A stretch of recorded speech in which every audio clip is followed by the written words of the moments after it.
जो डाकिया डाक पहुंचाता रहे उसकी तरक्की होती रहती है, और जो डाक ना पहुंचाए तो उसे अपनी नौकरी से माजूल कर देते हैं। चुनाचे कितने लोगों को आपने देखा होगा कि बड़ा अच्छा काम चला, कारोबार चला, फिर यकदम ठप। वजह क्या बनी कि जो मिला था वो सारा इनका नहीं था,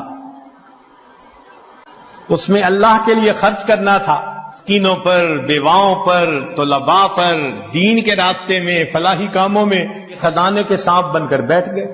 बैंक बैलेंस चेक करते हैं, आज इतने मिलियन और आज इतने मिलियन, ऊपर से डाकानी बंद हो गई। कहते हैं जी एक वक्त था मट्टी को हाथ लगाते थे सोना बनती थी। हजरत साहब आज तो सोने को हाथ लगाए मट्टी बनता है। किसी ने कुछ कर दिया है जी? बिल्कुल, आपने खुद ही तो किया है।